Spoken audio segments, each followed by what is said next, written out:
सीधे आपको जयपुर लिए चलते हैं, जहां पर नए साल का स्वागत करने को लेकर तैयारी तो चल ही रही है और एसएमएस सभागार में एक कार्यक्रम का भी आयोजन किया जा रहा है, जहां पर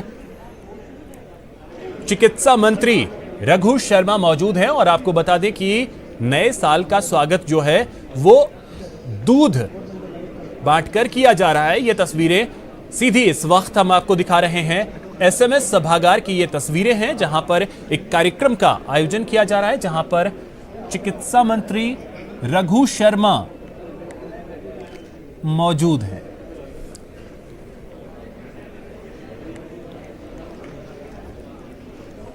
देखिए, दो तस्वीरों के जरिए हम आपको दिखा रहे हैं। एक सभागार की तस्वीर जहां पर कार्यक्रम का आयोजन हो रहा है, वहीं जो दूसरी तस्वीर है नए साल का किस तरीके से स्वागत करना है, वो तस्वीरें आप देख सकते हैं कि दूध बांटकर लोग दूध पीकर नए साल का स्वागत करने के लिए तैयार है, क्योंकि महज अब कुछ घंटों का वक्त बचा है जब साल 2020 का आगाज भारत में भी हो जाएगा। हालांकि न्यूजीलैंड, ऑस्ट्रेलिया, इन देशों में तो 2020 का आगाज हो भी चुका है, वहां से खूबसूरत तस्वीरें भी सामने आई, लेकिन उससे कहीं अधिक खूबसूरत ये तस्वीर है, क्योंकि आप देख सकते हैं नए साल का स्वागत ना आतिशबाजी और ना ही कोई तामझाम, बल्कि लोगों को दूध पिलाकर नए साल का स्वागत करने की तैयारी है। एसएमएस सभागार में कार्यक्रम का आयोजन हो रहा है और इस कार्यक्रम में प्रदेश के चिकित्सा मंत्री रघु शर्मा मौजूद हैं।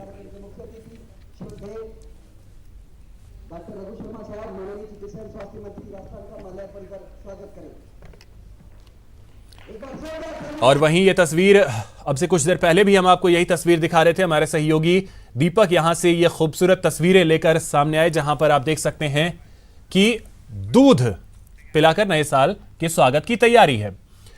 और अब बात कोटा कांड पर हो रही सियासत की। जेके लोन में मासूमों की मौत पर जांच रिपोर्ट आ गई है। रिपोर्ट में अस्पताल को क्लीन चिट मिला है।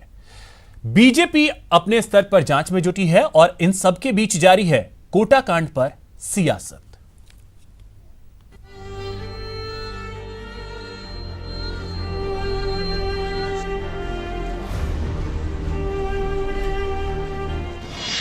जेके लोन अस्पताल को क्लीन चिट, फिर क्यों ये तेरी जांच ये मेरी जांच।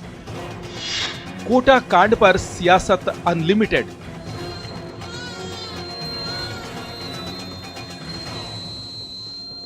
उनतीस दिन और 91 मासूम मौत के मुंह में समा गए। सवाल उठे, बवाल हुआ, दिल्ली से जयपुर तक हंगामा भी बरपा।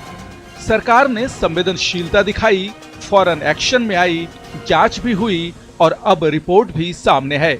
जांच रिपोर्ट में कहा गया कि मासूमों की मौत के लिए जेके लोन अस्पताल सीधे तौर पर जिम्मेदार नहीं है। जांच रिपोर्ट में जेके लोन हॉस्पिटल को क्लीन चिट दी गई। कहा गया कि यहां बच्चों को जीप या वैन में हॉस्पिटल लाया गया। एनआईसीयू में ऑक्सीजन की पाइपलाइन नहीं थी, तो बच्चों को सिलेंडरों से ऑक्सीजन सप्लाई की गई और इन्फेक्शन बढ़ने के कारण बच्चों की मौत हुई। यानी मासूमों की मौत जेके लोन अस्पताल की वजह से नहीं हुई। तो सवाल उठा कि आखिर मासूमों की मौत के लिए जिम्मेदार कौन है। इधर कोटा कांड पर उठ रहे सवालों के बीच बीजेपी का 3 सांसदों का प्रतिनिधि मंडल भी जेके लोन अस्पताल पहुंचा और अस्पताल का जायजा लिया। प्रतिनिधि मंडल ने व्यवस्थाओं को देखकर अस्पताल प्रशासन के सामने नाराजगी जाहिर की और गहलोत सरकार पर जमकर निशाना साधा। ये मुद्दा दलगत राजनीति से ऊपर उठकर हमको सोचना पड़ेगा, क्योंकि अभी हमने जब विजिट किया है, आप भी साथ थे, कोई भी तो कोना सफाई नहीं है, बिल्डिंग की कोई मेंटेनेंस नहीं है। जिस तरह से मैं सोचती हूँ कि हॉस्पिटल को सबसे पहले स्वच्छ साफ सुथरा एरिया बनाना पड़ेगा। आप ये देखिए कोने कोने में गंदगी पड़ी है और सबसे बड़ी बात है कि इन्फेक्शन होने का तो कदम कदम पे जगह है कि इन्फेक्शन होगा बच्चों के। एक बच्चा बिल्कुल सांसें ले रहा है, आपने भी देखा है, सबने देखा है, वहाँ पर बेड पर है कि वह सांसें ले रहा है। उसके पास में उसका मतलब ना उसके माता है ना पिता है पास में। वो क्यों नहीं है? क्योंकि वहाँ बैठने की जगह नहीं है। वहाँ 2 बच्चे वहाँ पहले से ही उस बेड पर हैं, गंभीर हालत में हैं, अलग अलग बीमारी है और एक बेड पर उन्होंने लिटा रखा है, तो क्या संवेदनशीलता ये करेंगे। यहाँ डॉक्टरों की भी और यहाँ जो है पूरे स्टाफ की भी है, बहुत ही कमी है यहाँ पर। ये बीजेपी कांग्रेस का कंपटीशन नहीं है, ये काउंट का, जो बच्चे का मौत होता है ये काउंट का नहीं है, नंबर्स का नहीं है, ये दिल का है, एक माँ का है। मैं एक माँ भी हूँ। ये एक छोटी बच्ची का जान है। अभी ये 5 साल में बीजेपी सरकार ने 15-16 मेडिकल कॉलेज भी पूरा के पूरा देश में किया, लेकिन ये सरकार ने क्या किया।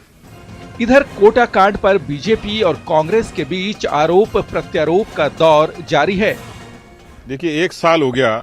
1 साल आमतौर पर यह कहा जाता है किसी भी सरकार के हनीमून का पीरियड होता है, उसको अवसर देना चाहिए, लेकिन मुझे लगता है कि जन घोषणा पत्र में ठोक ठोक के कहने वाले अशोक गहलोत जी को शर्मसार होना पड़ा।